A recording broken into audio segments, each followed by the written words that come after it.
Wow, this is PDP. G-5 seeking appointment is protection from prosecution. That is it. So what is happening here is that the G5 jostling around Tinubu to get appointments is basically trying to shield themselves from any form of prosecution. That is it. Because generally, they are in their administration, they've committed fraud. Almost all the governors in this country actually have committed fraud in one form or the other. And the behavior of the G5 during this election period, especially against the PDP, was so terrible.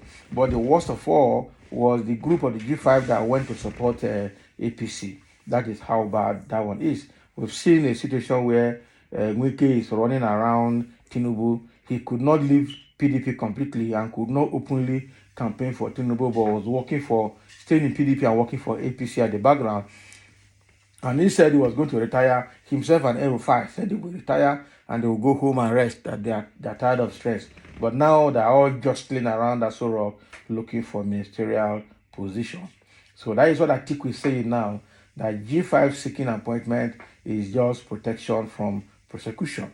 But definitely, can they escape it all the way? Well, it's possible if they get appointment with APC, because APC slogans right from 2019 under chairmanship of Shomole is that no matter how big your sins are, once you get into APC, all your sins will be forgiven.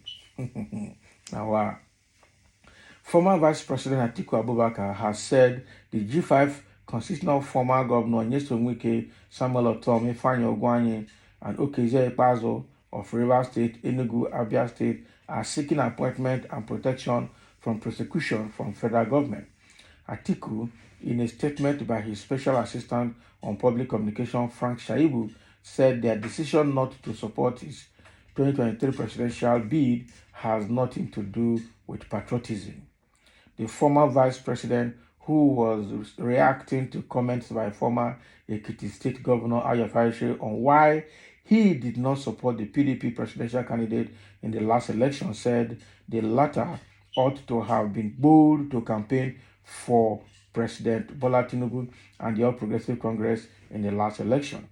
The G5, alongside their allies, including Farishe, had refused to be part of the PDP presidential campaign due to differences between them and the opposition party in the aftermath of the presidential primaries.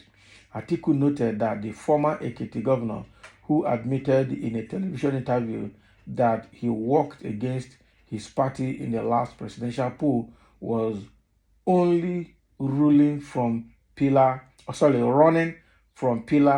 to post in order to get Tinubu to discontinue his 1.7 billion naira corruption case at the Federal High Court. Exactly.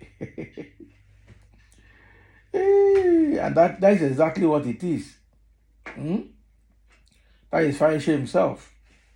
Okay. He said on September 20, 2022, Farishe, while addressing his supporters in Ado Ekiti, publicly stated that he would be supporting Waziri Atiku Abubakar despite Wike's protest. A simple Google search will confirm this. Then, after Tinubu's dubious victory, Farishe quickly changed gears, stating that he was the one who delivered Ekiti State to the APC. This is his stock in trade. He is a lily-livered rabble-rouser who loves to be in the spotlight and pretends to be more popular than he really is. This is the deception of the man, aware of the fact that he cannot get a ministerial appointment because of people like Kayode Fayemi, Dele Alake, and Dayo Adeyeye, who are jostling for the Ekiti slot. Farishe is now running from pillar to post, trying to get an appointment for his son, while also trying to get the government to withdraw his corruption case from court. G5 governors were only seeking relevance appointments and protection from prosecution. Their decision not to support Atiku had nothing to do with patriotism, and Nigerians should not be deceived. Oton was one of the worst governors in the history of Nigeria. his case filed at the EFCC is bulky, and he was recently invited but released because of Wike's intervention. Ikpeazu, the former governor of Abia State, also performed woefully in office. His successor has been complaining almost on a daily basis, but the FCC will not prosecute him because of the G-5 connection. This is what they have turned the country into. No wonder they believe Nigeria needs an average mad person. So this is what Frank Shaibu is speaking on behalf of Atiku Abubakar, the position of the G5 governors running from pillar to post to get a political appointment so as not to be prosecuted, so as to avoid being prosecuted on their corruption cases. So what Frank is saying here is that, Oton went to EFCC and he was later released, and he said he was released based on intervention of Wike. Can you imagine? Ogwani has big case.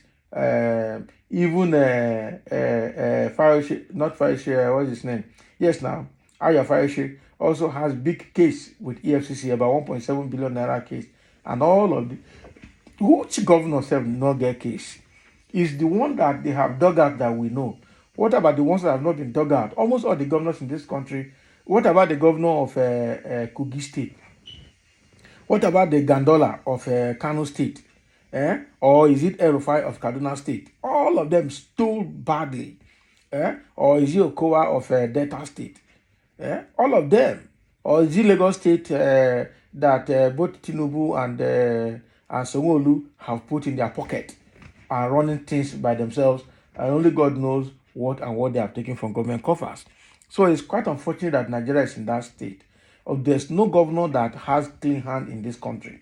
That is the truth. It's just that they're not just being followed up, they're not being prosecuted, and some of them are so connected that they've used the money they stole to also bribe their way through to be free, to buy judgment. But if it's a small man that stole something, the next thing, the judiciary will want to behave like they are working. The EFCC, the ICPC, they will swing into action. The Code of Conduct Bureau will behave like they are working. Up to now, Code of Conduct Bureau has not been able to call the old outgoing politicians from office to come and declare their asset again, because normally they declare their asset before assuming office and also declare their asset as their leaving office. They have not called them to declare their asset as their leaving office. They have not fully called the people that are taking office now to come and declare their asset before assuming office fully.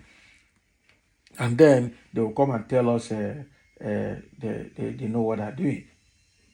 Somebody said this is the ranting, yelling and crying of a drowning man. Truth be told, if anyone will be prosecuted, it should be you. Yes, I mean Atiku Abubakar. Can you imagine? Man that plundered the resources and the collective patrimony of the nation when Obasanjo made him to head the privatization committee. Though you are of age, but you are not well grounded in the school of politics and power. And the G5 have taught the bitter lessons of your life, and it is almost too late for you to recover and fulfill your dream of becoming the president of Nigeria. So sorry indeed for you.